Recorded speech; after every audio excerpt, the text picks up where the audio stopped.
Hello, everybody, and welcome back to another episode of Some Things, Some Places at Certain Times. This episode, we are going to be talking about the new Jordan Peele movie, Nope. Now, this movie came out several weeks ago. It's been out for a while. How long has it been out in Japan for you, Sean? It came out in Japan last week. I saw it the day it came out. All right, I saw it a couple weeks ago, not right when it came out, but yeah. So now we've both seen it, and first, of course, we will try to avoid spoilers. And so let's just start with first impressions. What do you think? I immediately just loved the movie once I saw the opening sequence and once I Jordan Peele knows how to make good movies in my opinion, and I felt this was his best movie. I yeah, I haven't seen Get Out. I know I What? should. I know I should, but it hasn't been on any of the streaming services in the last like few years, so I just haven't had the opportunity.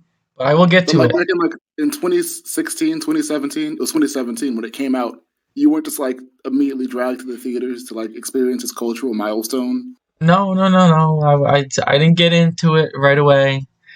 I missed that train. I should have. I wish I did, and I still got to see it. But Like, that movie had so a huge impact on the culture. People started talking about the sunken place, and even if you've never seen the movie, you've probably heard the term the sunken place being used for people like Kanye West or whatever.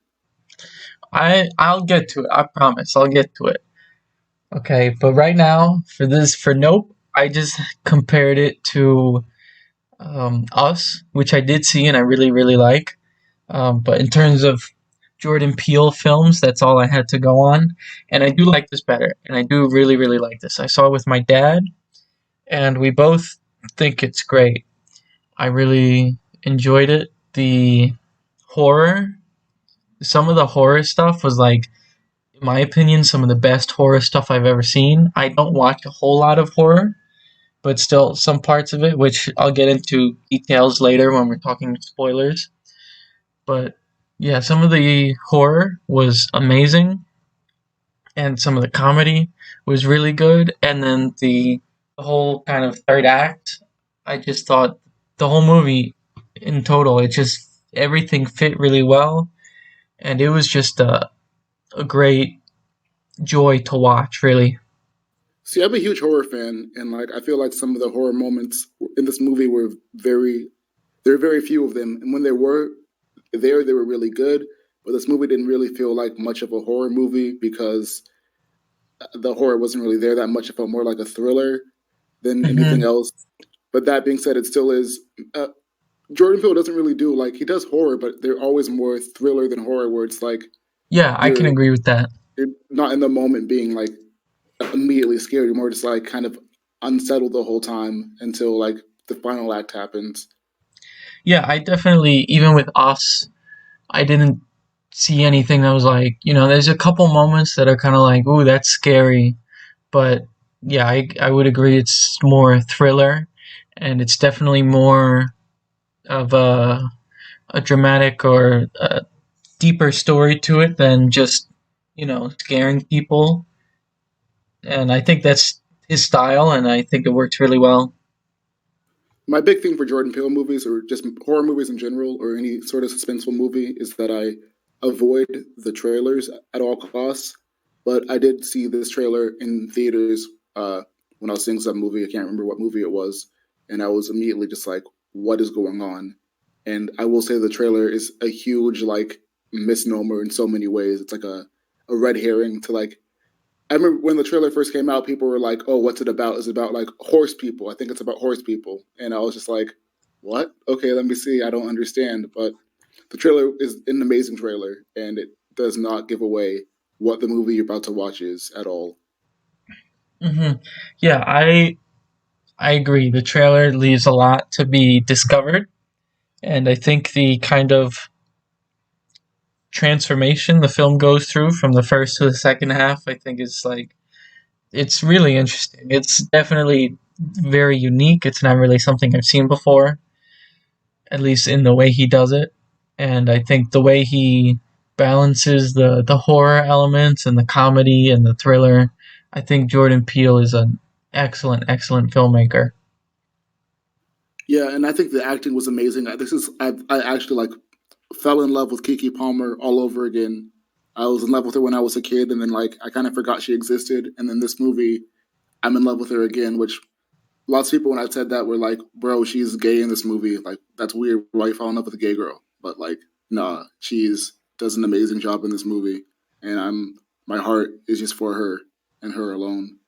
And Yeah, she was great. I think she's great. I don't know if I'm as obsessed as you are with her, but yeah, I think she's had quite a resurgence in the last couple of years, and I think she did amazing in this part. And Daniel Kaluuya, I think, is one of the best actors in Hollywood today. So I think yeah, that's Jordan great. Peele is really obsessed with him. Jordan Peele has said he's his Robert De Niro. If Mm-hmm. Who's Robert De Niro's director again? Scorsese. Scorsese, yeah. Yeah, Peele's made that analogy before that that's his Robert De Niro, and he does a great job in these Jordan Peele movies where he's supposed because he's a very good at being a very dull character. You know, like not very much emotion, and that's like his thing. He does a Mm-hmm. great job with it. Yeah, I think he has such great range. Like him in what was the movie with played Black Priest, Judas and the Black Priest. yeah, Judas and the Black Messiah, right? Yeah, I thought it was Black. It's probably Black Messiah. It's probably Black Messiah. Yeah, Yeah, I thought that was great, and he plays a very passionate character in that movie. I think he's just a fantastic actor.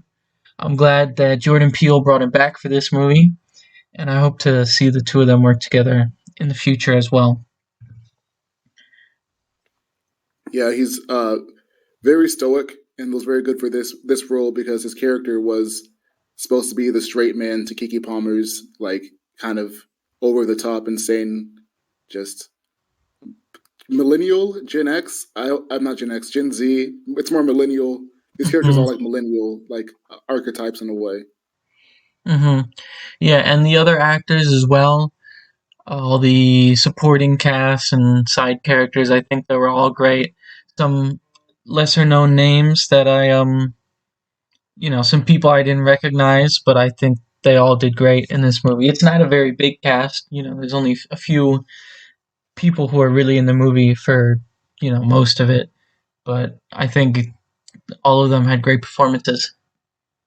Yeah, that's another thing the movie did with like the cast that really like threw me off was that like when the movie came out, there was like, oh yeah, Barbie Ferreira from Euphoria is in this movie, and I was like, oh my god, I like didn't see her in any of the trailers. Like, what's going to happen with her?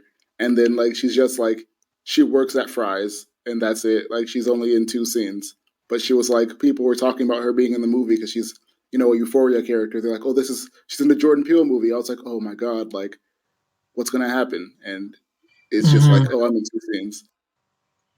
Yeah. I Her character is kind of not really a spoiler, but if you're gonna see this movie for that actress, you're not really getting anything. Yeah, So, like but there's a million other reasons to watch this movie.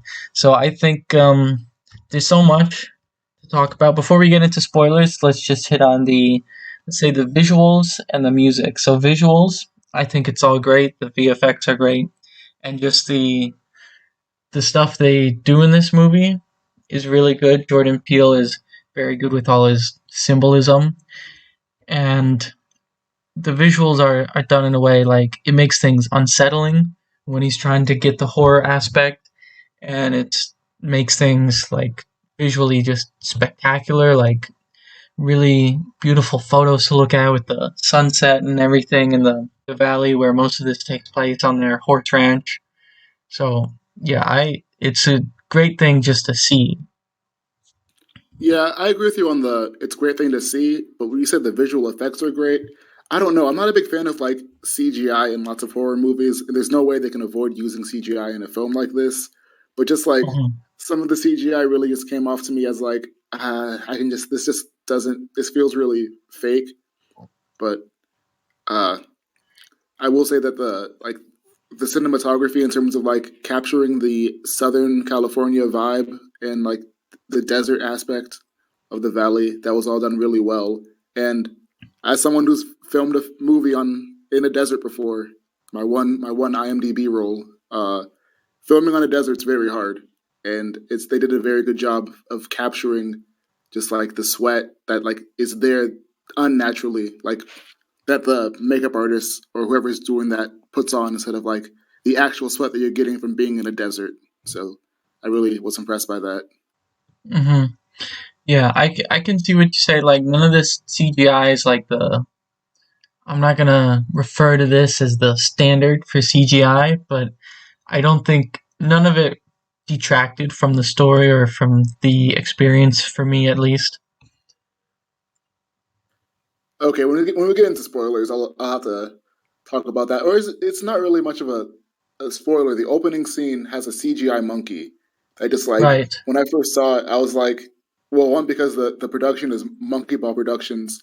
I saw them like that's a CG. It's like a computer animated monkey ball stirring Hmm. tea. Get Out reference. And then it got cut to that. I was like, is this like still part of the the Yeah. intro credits or something? It's Because like this looks like that Family Guy scene where he's like yeah, watching a movie and it's all these production clips and he's like, now this is the movie. Okay, yeah. this has to be the movie. And it keeps going. Yeah. Yeah, that's exactly how I felt. Which is funny because Hmm. they just showed Universal and they were like, there was dialogue going on, but I was just like, is this a new Jordan Peele production company? Because it's a monkey. He must like monkeys, right? So Hmm. I was just wrong and dumb. That CGI was very bad, which is kind of ironic because the whole movie is about like using animals in film. Well, that's not the whole Hmm. point of the movie. But that's one of the themes. It's Hmm. like man versus nature, which is a classic theme. They did it Well, I great, but I was think just like, we can get into a bit more once we talk about the spoilers. But I think, at least for me, the ape in the beginning, it didn't do anything to like it wasn't perfect. I could tell it was CG, obviously, but it had to be for what it was doing in the scenes. And yeah, for me at least, it didn't bother me that much. It was it's good enough.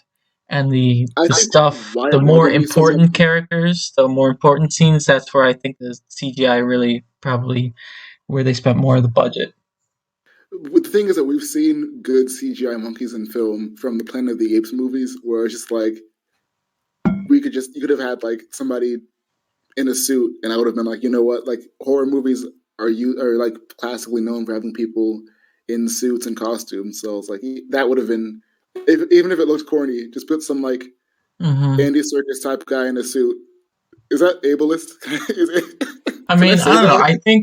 I think because of what the ape does in this movie, and it's an ape, not a monkey. And but because of what it does, it seems like they kind of needed it, and we'll talk about it more in a minute.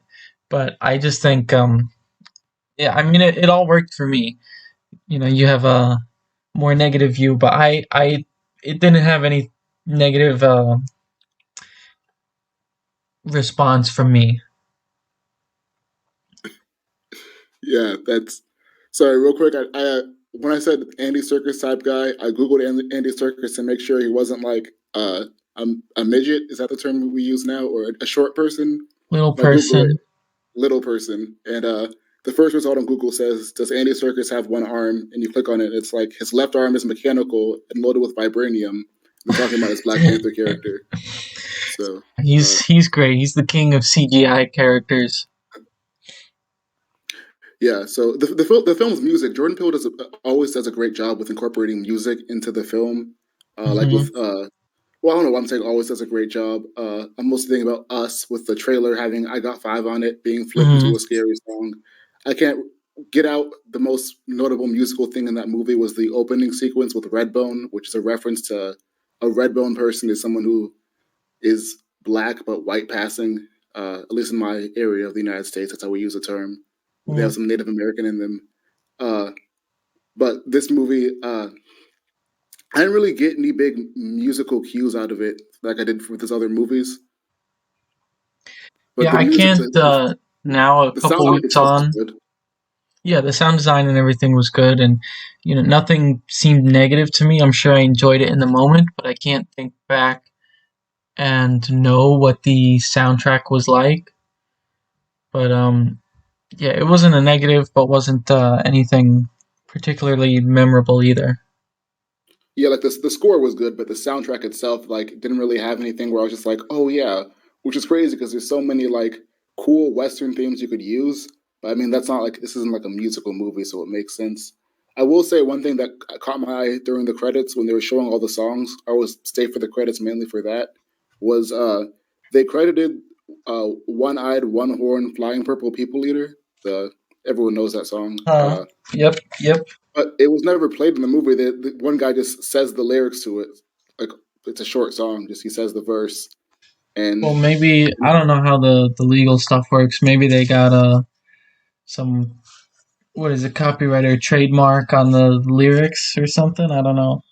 yeah, so they had to credit it. But that was like, if they would, it would have been corny if they played the song during the movie. But if they did play it out of like and flipped it to be a horror song like they did with "I Got Five on It," that would have been cool. But then again, that "I Got Five on It" flip in the Us trailer never happened in the movie, so I shouldn't be so attached to it. Like it's not a real thing.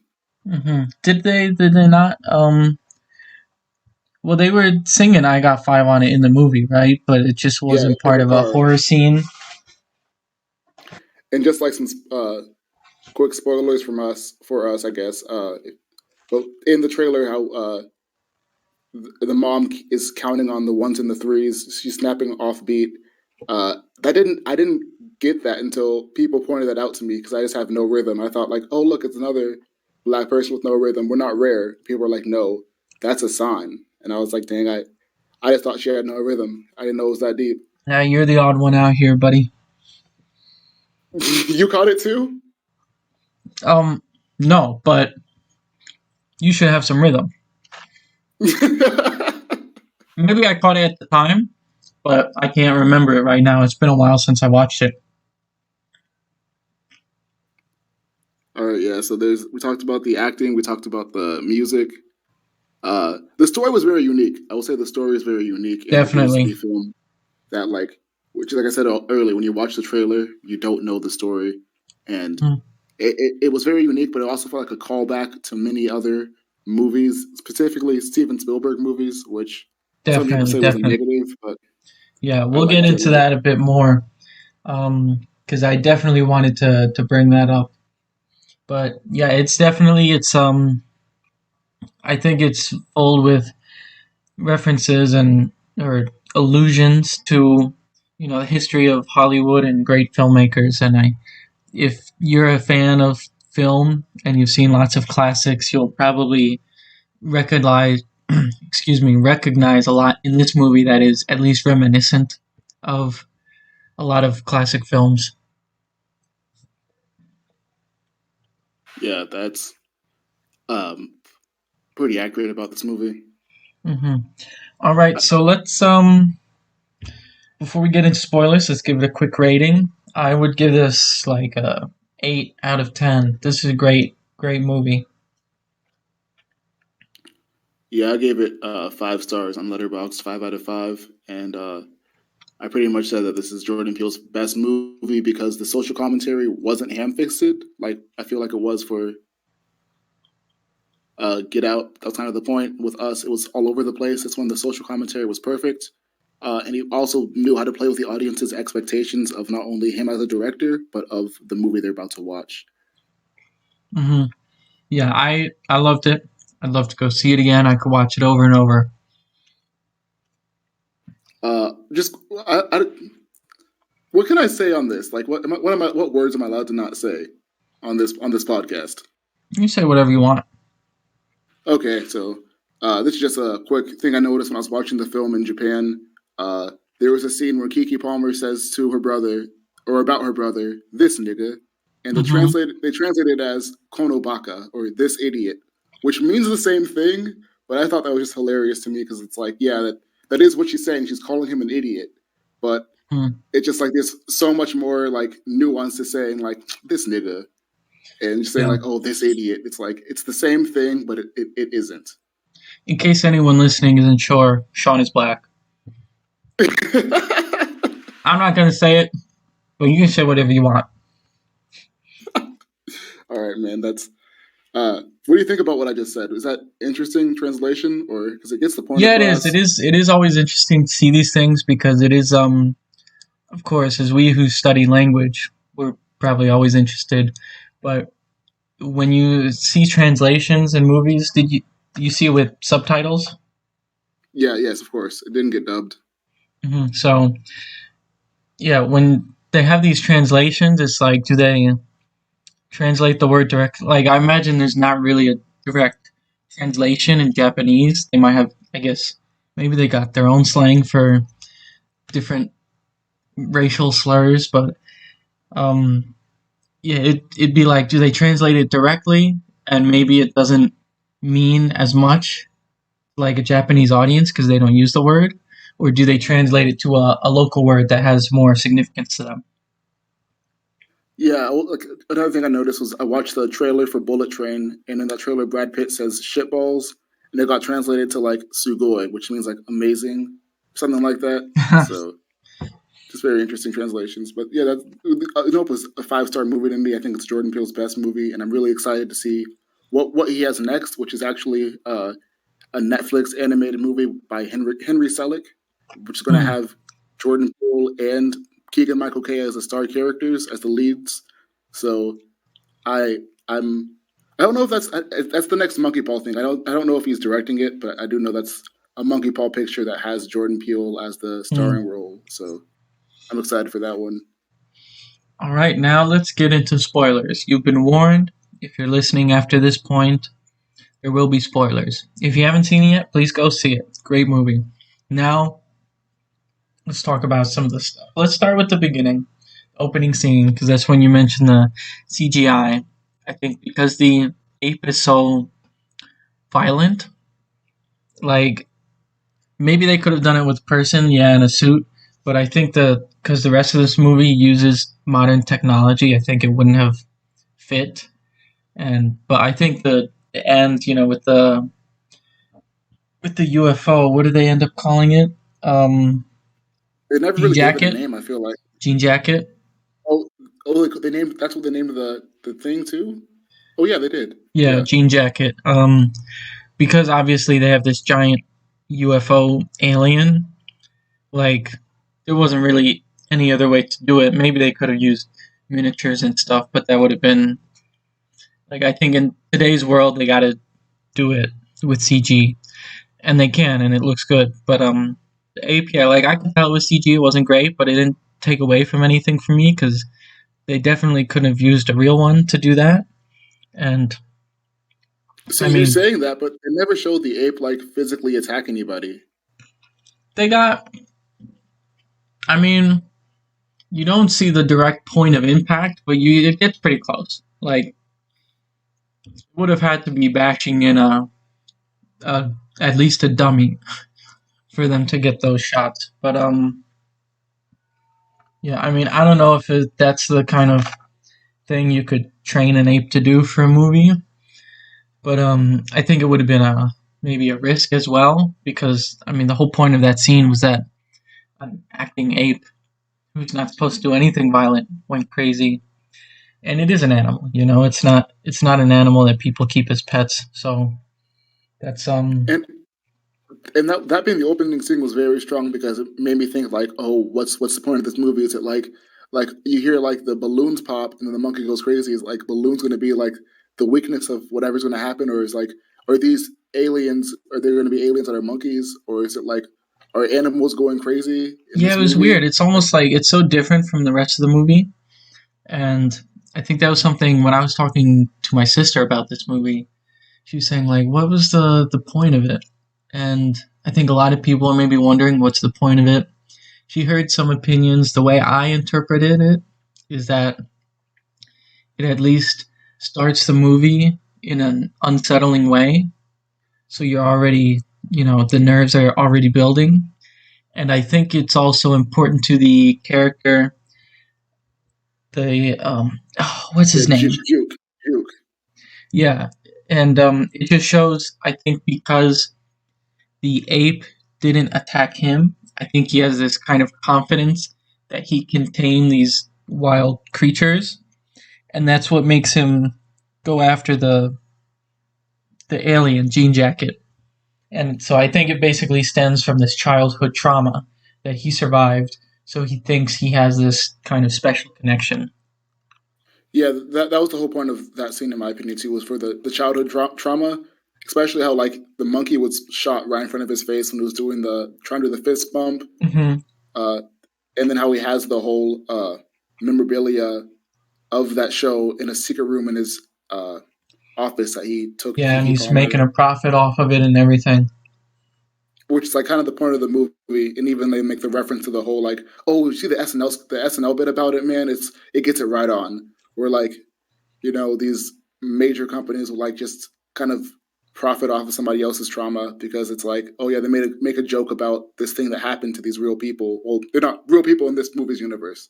SNL makes a Hmm. joke about it, and then everyone just like knows about the joke, but they don't know about the true story. And like the people that do know about it have to live with it for the rest of their lives.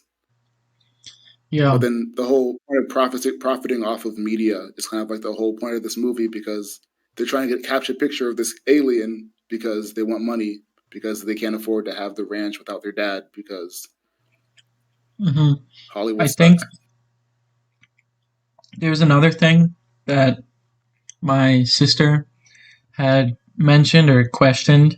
She heard it in some other podcast talking about it with, and these are apparently people who are like, real pro movie podcasters, big film fans. They've saw this movie multiple times before doing these podcasts, and none of them could figure out why nobody in the audience, when he has his show to show people the UFO, to show them Jean Jacket and him feeding the horse, and none of the people my sister had listened to could figure out why. Like, it wasn't news. Nobody who had seen the show before had gone out and spoken about the show. How was it still a secret if he's been doing it for 6 months? But I I was under the remembered. impression that was his first time doing it. Right, right. Because when he comes up to their tents and they're like yelling at each other, and he's like, "Why don't you come on down? I got a new show that's about to start this Friday." And Yeah, that that was his was first time doing the it. show. Yeah. So this was Yeah, that he's was that been was feeding it for 6 months, so he thinks he's got it under control. But this was his first time doing it for a group of people. yeah, that was like pretty much like not said directly in the movie, but it was implied through the dialogue. I agree. Yeah. So the two of us missed something that all these pros apparently didn't. So if we don't get big after this, I don't know what else we got to do. But Yeah, it's like clearly, we know what we're talking about. yeah, and I will say Stephen Young's character was an amazing character, and his acting was phenomenal. Hmm. Yeah, I think it's a great character. I mean, his character is kind of the reason the whole show exists, or the movie, right? Because he's like, that's why this thing has been hanging around for 6 months, because he's been feeding it, and that's why his father gets killed. Uh, OJ's father gets killed. I guess Otis Senior, and yeah, so he's a really important character. He's not in the whole movie, of course, and I think Also, go ahead. one thing that makes this whole thing like this whole podcast just go back to its very roots is that apparently people were saying that Stephen Ewan's character is a reference to Short Round in Indiana Jones, who was also Data in the Goonies. Hmm. You know who that actor is? It's Waymond from Everything Everywhere All at Once, Ki Hoi Kwan. Yeah, exactly. But I don't know if what people are saying is actually true, or he's a reference to Short Round, how like in the '90s they just had like these Asian actors that like kind of just were there for diversity purposes and didn't really have much of a big role, and then like the actors that played these characters kind of go into fade into obscurity. That's what people were saying. Like uh, Stephen Ewan's character was he was a childhood star that like was probably only there because of his race, and they wanted diversity back in the day. So Yeah, I had yeah, I could definitely have kind of picked up on that, and it definitely seemed reminiscent of that. I think even did he had like a baseball cap, kind of similar. I don't know if it's the same color, but at least like the same kind of style as the one that Short Round had. So it was at least I think that's how I remember it. Maybe it didn't, but it definitely and seemed maybe that it's just way. me me being like the slur guy, his name Juk sounds a lot very similar to a Korean slur, which I'm not going to say. I don't think that was intentional. I don't. Steven Yeun is he Korean? I think he's Korean. He's Korean, right? He's Korean American. He Yeah, grew up Korean here. American. I don't know where he was born, Yeah, but he grew up here. yeah. I know he's American, but like Korean descent. Yeah. But that kind of like that was my first thought when I heard the character's name. I was just kind of like, because I was watching in Japanese, it was written with Japanese subtitles. When hmm I'm not very good at reading Japanese, I thought it was saying the Korean slur until I heard them say the name. Uh, but I was like, this that's just a coincidence. There's no way that Jordan Peele was like, let's make this character just like a reference to this racial slur. But that was my first thing on my mind. And did you think about that as well, or do you not even know the slur I'm talking about? I probably don't even know what you're talking about. I'm incredibly racist, man. Dang. Yeah, maybe. But yeah, he actually fun thing about Steven Yeun when he did Minari, where he plays a Chinese immigrant who, of course, moved to the States much older, so he has a strong, or excuse me, Korean. He has a strong Korean accent. He does speak Korean, but he said he actually had to like practice a lot, or I don't know if he took lessons or he just practiced on his own, but he had to remove his American accent when speaking Korean because he sounded American when he spoke Korean. And in this movie, he played a Korean, grew up in Korea native speaker. So I thought that was interesting. But that was a Yeah, I great will say movie as that well. the character Angel, played by like Brandon Perea, I've never heard of this guy, and he was like one of my favorite characters in the movie because he was just kind of like he was working at Fry's and he was like, okay, hmm guys, oh your phone didn't work. Let me tell you that the power cannot take out the phone. He was being all like a smart ass, and then he like went in and went all in to help them.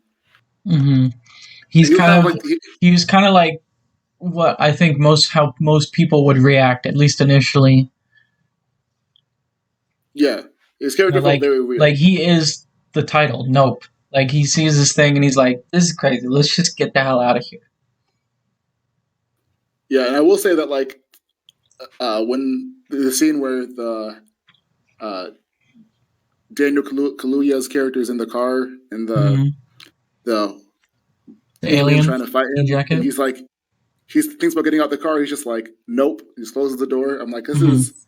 I hate how I keep on talking about race in these podcast episodes, but this is the black horror like thing. Is like people always see a horror movie, they're like, man, had that been black people, that would have never No, happened. You I just be thought the like, same nope. thing. I thought the same thing. That was like kind of the movie's called Nope, and there's so many times in the movie where people are like Nope, and I'm like, yeah, because they're the ones who'd be logical in a horror movie, and I think it was a lot closer to that. I think the only reason, they were, of course, struggling financially, so they have this getting this photograph as a way to, help them out. So they have that motivation to stick around, and then once Otis OJ realizes that it's an animal, then he thinks he knows he can, handle it a bit better because he's an animal trainer, horse trainer. So I love the way they did that for his realization when he realizes that it's looking directly at it that makes it attack or eat people, and because he gets the flashback to the opening scene where he's on set and someone flips the orb thing. I don't know if they got a name for that tool, probably, but they flip it around to the reflective side, and the horse sees its eyes in the reflection and it freaks out. And he recognizes that because it's an animal and he deals with animals. So I thought that was a really cool way to introduce that idea. And I don't know if there's ever been a UFO living creature that's been done before. Oh no, absolutely. I've never seen anything like this. And I'll also say that just because I've never seen anything like this, I was really annoyed by lots of takes people had. Like my dad was just like, "So how is this thing going to be so smart, but it's going to eat just see eyes of these floaty, wacky, inflatable men and just think it's people, so try to eat them too, just because it sees eyes when they don't look like humans at all." I was just like, you're thinking too much. It's just turn your brain off and enjoy Yeah, this. it's like an animal. The horse freaked out because of a reflection. It's just it's instincts, and that's just how it works. And when you're talking about a UFO giant flying creature, you gotta suspend logic a little bit because that's not the point, So, what do you think about this movie's themes compared to? Well, you never saw Get Out. You only saw Us, so you can't compare this to like right? the themes of Get Out. And the themes for Us were like, I think were one of the worst like social themes were impossible to pick up in that movie. I I don't know heard what the movie's themes there's were so supposed to much be. stuff in that movie, and a lot of it is so cryptic, and Jordan Peele doesn't directly reveal these things. He doesn't talk about them in interviews or anything either. So I know that movie. There's a lot of stuff I didn't really pick up on. You could see for us, you could see like the Hands Across America thing, but like, what's he really trying to say? I don't know. People were saying the movie was about like homelessness. People were saying the movie was about like class divide. Me personally, I thought the movie was about African Americans and Africans in America. And that was like, Mhm. I said that to somebody, and they're just like, "What are you talking about?" And I was like, "No, because like they're just like us, but they're not us." And they're like, "What? What do you mean?" So I Mm, realized I just, I'm yeah, just crazy. yeah, like no, like Black Americans and Africans, right? Yeah, Like there was a bit of that. It's one of the things I liked about Black Panther. Maybe you don't like it. I don't know, but let me know. Like when you had Killmonger, his music was like American rap, hip hop music, and when they had like the Wakandans, theirs was like very African style. So there was that difference between Black American and African that you could yeah. tell No, from the I soundtrack. did, I did love that about the movie. That movie was amazingly done. But with us, there was like no solid theme. With Get Out, the theme was very solid because it was kind of like it was at the height of the Black Lives Matter movement, where like we got Fruitvale Station, which is based on a true story, but still we like got all these movies where it's just like police kill black people. So that's why like spoilers for Get Out that everybody knows. I mean, at the end of Get Out, you see the flashing police signs, and I feel like the audience was supposed to be scared at that point because it's like, oh no, the police are here and they're going to think that he killed this white family. He's going to go to jail too. And that was the initial ending, but audiences hated it. And the themes we get out were very obvious about just like race in America. But then Hmm. this movie, Nope, the themes are more about just like getting rich. To talk about finding the Oprah shot, but it's also like about man versus nature and how you can't tame a beast unless you know how to tame a Right, beast because you realize that we're all animals. And then right. there's even more the thing about like the very small side plot of Stephen Yoon's childhood trauma creating Mhm. a nightmare in adulthood. Yeah, I think you said it. I agree with everything you just said there, and yeah, I think it's the callback to Hollywood classics. Which, let's mention, you brought up Steven Spielberg. I don't know about you, but I feel like that whole third act felt so much like Jaws to me. Oh, it's entirely. Especially when I first saw the white guy, the white old filmmaker. Hmm. I'm not trying. I sound so racist saying the white guy, but I don't know. I can't remember his name. When I say the white guy, Yeah, you know the who I'm talking about, IMAX right? nature filmographer guy. Yeah, exactly. Yeah, who like when he was first introduced, like after the commercial, he was just watching like nature documentaries, which I felt like was a huge like, telling the audience about who he was. Uh, Hmm. but when they first show him, I was like, he's gonna die. He's gonna die He was because they the want to subvert the whole like the black guy dies first narrative. They're trying to flip it on its tail a lot. I feel like, and when I saw him, I just like, okay,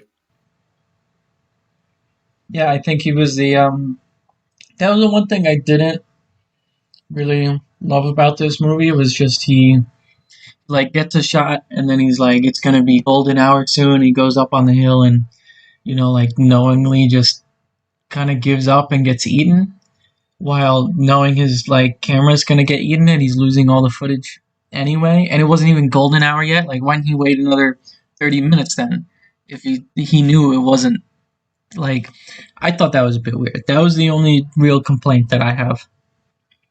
I hated that because it was like it made sense. It was like the whole like artist who will die for the point of Yeah. their art, but like if he's dying for the point of his art, he shouldn't let his art die with him. I thought he would like drop the camera at the last moment and be a hero, but he was just like, no, the impossible. Nobody can have the impossible, and he just like commits suicide essentially Yeah, for it was what so obvious, and the character knew what would happen. Like it was so clear. He just went up with like it was. That's the only thing I really didn't like, but everything else in this movie, I love the whole Jaws thing, the plan to capture it with the what do they call them? The inflatable tube things. Using Yeah, that yeah, to wacky sense inflatable. where it Yeah, is, I think that's incredible. It's great visual, and yeah, in yeah. general, it's The just reason I mentioned fantastic. that white guy because that white guy was like the Jaws character who like died because he wouldn't wanted to like get close to the shark or whatever. You know Hmm. who I'm talking about? I've seen Jaws like once, The but like the original boat captain. yeah, yeah, him. It's the same thing as this crazy old Hmm. man who's just like, oh, I'll help you Yeah, guys, and then overly he confident, dies because he overly wants. ambitious. Yeah, yeah, and that was a big callback to Jaws. I feel like uh, the aliens design reminded me a lot of Super 8, which is a movie I have not thought about in a long time, and a movie I loved when it came out. Yeah, I love that That was movie. Spielberg, wasn't? No, That was it was Abrams, probably J.J. produced by Abrams. Spielberg, Abrams. Yeah, Yeah. uh, but because the monster's design was like you never really fully see what the monster looks like the whole time in this movie. I feel like, and but when you see the inside of the monster and the monster's like little eating mouth Hmm. thing looks like an old fashioned camera, like a Civil War style camera. Yeah. Uh, I thought that was like very I think the callback to end like as well. this whole I movie's think about like the when it like reveals itself in this kind of giant deep sea creature looking form. When it expands, I guess its eye is like the giant green square that comes out. I feel like that was almost kind of, I don't know if it was on purpose, but I could almost see it as like it almost looked like a piece of film, and the sound it made as well, because it was like flicking back and forth between the like vertical and horizontal. You know what I'm talking about? yeah, yeah. So at least I could see it that way. I don't know if that was the intent of that, but yeah, I thought it was really cool, and it was like it almost had like a final boss transformation. Yeah, and at the start of the third act, you see that the TMZ guy gets onto the set, and the TMZ guy is so obsessed with trying to like get a picture of the thing. He's like, "No, no, did you get it? Take a picture with my phone? Just blow, bro, please take a picture of this." I thought that was Hmm. hilarious, and that was like it was also still very intense because like OJ goes back to try to save the guy, and they're all like, "Don't try to be a hero," but he tries to be a hero, and in the end, Hmm. at the end of the day, although he can't save the guy, he's still a hero for capturing the Hmm. picture. Yeah, and I think it was great the way he did with the horse. It's really cool to see that the way he controlled and walking backwards, and then with his sister, like giving them the two fingers, like we're looking at each other, and then they take turns looking up at it to make it follow them for just a little bit as they both pull farther and farther away from each other. I think it was really really cool. Yeah, and that was like a callback to when she was a kid and she was like supposed to be training the horse with her dad. The dad makes her Hmm. not be able to, and the dad like sells her horse. The horse she's Yeah. supposed to get, he sells. One thing I heard about people talk about this movie is they felt like that Kiki Palmer didn't seem sad that her father was dead, and that like she felt like too much resentment for no reason. But I feel like that's kind of like accurate for at least it's like dads that aren't really the best father, but they do what's best for the family. It's like when they die, it's like yeah, I love them and everything, but like they were stuck in their ways, and that's even what OJ says about Hmm. after the fathers died and they're uh, smoking and drinking and just kind of partying, Hmm. just I like in think respect of maybe him though. especially for her character too, because she was denied that chance to train with the horses when clearly as a child she wanted to. Yeah, and I will say the father being played by Keith David was a huge callback to like this is somebody that we all know and love as an actor. He's been in like everything, and he's dead within before the movie even starts. So Hmm. Yeah, it kind and of like led us on to like one more. Yeah, we're before we finish it off here, I want to go back to a part towards the around the middle of it when things start getting really creepy, and it's at this point you're still thinking the UFO is a like a ship, and because it's like every other UFO you've ever seen, and when the kids are playing the prank on OJ and he goes into the stables with the lights on, I thought that was like the best horror I've ever seen. When he backs up and goes around the corner and the shot just stays still and I'm thinking, oh, it's gonna slowly peek out of the corner. But it takes so long I even started thinking, oh, maybe nothing's gonna happen, and that's the point, that's the suspense. Nothing happens, but he's scared. But then it does start peeking out slowly, slowly, it's so slow, and it was just like I thought that was like peak horror. Of course, they reveal it's the kids in the costumes, but I thought that was like one of the creepiest things I've ever seen, and it's so in your face. It's not like a jump scare or anything. Like you're seeing all of it, and it's just the way they move when the one tilted sideways and the other tilts out from the window at the same time. I thought that was so creepy. Yeah, then right after that, he punches it right in the face. I'm like, I love that. I love it. Just kind of like, you know what? Hmm. Screw it. I'm punching you. Yeah, first he's like, Yeah, that nah, scene was nah, very nah, I'm getting heartbreaking. out of here. And then the one right next to him, he's like, I can't run away now. Um, I love that. And the I didn't find this super scary, but my sister said, and she heard some other opinions that when they take all the people up from like who are watching the performance, the show, and they all get sucked up, when you see it inside and you see it like eating them all, she and other people have said like that's like peak horror. I didn't find that scary. I guess because it's Yeah, no, so, because they're dying. Yeah, yeah, like I understand it's like disturbing, but it's like so obviously, it's not as like the scene I just mentioned is I guess more realistic, so it's easier to be afraid of it. yeah, Whereas this one is a bit, it's this is a point where it starts really reaching into fantasy, and I still think it's great. It just does its job for the scene. But I personally, I wasn't like scared or anything from that scene.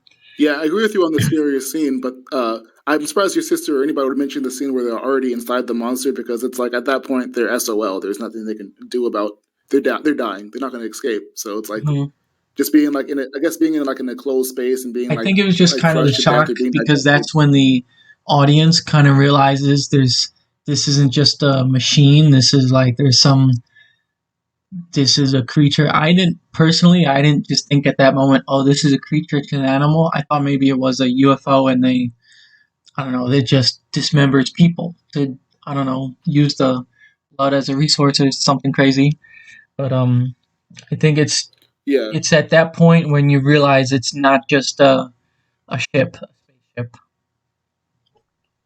yeah. I'm also not as smart as everyone else because I still thought that it was a ship at that point. What got me was what was scary was when the animal monsters thing alien starts like pooping out or spitting out the blood Hmm. and like you just hear people screaming over the house and it's like the blood and the Hmm. metal and all the pieces and like that's how the father died. So it made me think like Yeah, are they gonna is anybody gonna get hurt here because they're in the house trying to be safe and I'm just yeah. like if like a penny drops in the Empire State Building and lands on somebody will that kill somebody, like is that will it Hmm. heat max velocity and Yeah, just and go through the that's like brain, like I don't know. that's the next thing I wanted to mention with you. When it's pouring rain and it's spitting all the junk out and it's hovering over the house and all the blood starts falling out. It's like raining blood and like Yeah, it's covering the rain from the house, so the house is dry, but then it starts spitting all the blood everywhere, and you get the like the flash of lightning where you kind of get the better glimpse of it for a moment when all the dark red blood is everywhere. That's a really creepy, disturbing scene. that was a scary scene in the movie for me just because it's just like that's like something that we remembered in the future of like scary scenes, like a house being Yeah, ruined with blood. It's just kind of like a terrifying element, yeah. and even Like like if I saw uh, that, I would like. I have no idea how I would react. I would probably, die of shock. Like that would be the creepiest thing ever. yeah, and that's why I loved how the character Angel was grabbing the knife, like he was under a table grabbing a knife. It's like I don't know what I can do with this knife, but Hmm. like if anything comes in here, I can have a fighting chance. Where like Kiki Palmer is kind of just like running around, just kind of like or crawling, just trying to Hmm. be safe. But he was like under a table, had a knife. I was just like, okay, that guy's smart. He's under a table, you know. Hmm. At least he's And the he's very last thing trying I to want to defend say, himself and he's since ready to we're fight. into the spoiler area, when you first saw the trailer and it shows, yeah, when you first saw the trailer and it shows Juke's co-star in the TV show who had her face mauled, so she's covering her Hmm. face, and it Yep. shows like the trailer shows her face all disformed. What did you think that was initially when you saw the trailer? I don't remember if I've even like I don't know if I ever really saw the trailer in full, like in theaters. I think I just got some of the, like the quick 10-second ads that you get on Instagram or Snapchat or something. I don't know if I ever saw the full trailer because Oh I just wow, yeah, and the I full just knew trailer I just like wanted to go showing see it. I knew it was all this stuff. Jordan Peele, and I think I think I knew it like had a UFO in it, but um, yeah, I was like I just knew I wanted to see it. I don't think I really saw the full trailer. I just seen bits and pieces of, like I said, those just quick ads that you get on your phone. Just like the first piece of promotional image for this movie was just the cloud with the flags coming out of it, and it just said nope, and Hmm. it had like the carnival below it. So I was like, I don't know what this is about. And then when it showed like the first trailer has like it talks about the it does the intro with this is the horse company, the Hayward Horse Farm. It has Kiki Palmer doing Hmm. her show for the people, which is a great Hmm. introduction to her character. But then during that trailer, it also shows like a bunch of random things that happen in the movie, including it just shows when the wind lifts up the girl's little face shield and it shows her deformed face. I was just Yeah. like, what is At this? least, Like, at what is least this what I scene? remember from the bits of advertising I did see was just all this kind of like you didn't know what was going on. You just knew something was like wrong. Something was unsettling. Yeah, and it captured the movie really well because when you watch the trailers and you watch the movie, you get like I feel like you get different things, and that's I like that. I like when you don't know what you're going into. Hmm. Yeah, I think the way this movie's done, it's so unique and new, like with the UFO being a creature and everything, like we've said before. I love this movie. This movie's great. Yeah, and the like you said, the poster Yeah, with the cloud. I think having it hide in a cloud and then them realizing that this one cloud doesn't move and that must be it. Like I think that's really clever. yeah, and apparently this was like Jordan Peele's first idea for a horror movie. He's been sitting on this one for a long time. That was like his first idea was an alien. He wanted to do an alien movie reminiscent of Signs and the fourth kind, the fifth kind. What kind were they? The third Um, kind? I don't I know. think the fourth kind is the horror movie. Close Encounters of the Third Kind is the alien movie, but it's not Yeah, horror. yeah, yeah. One of those movies.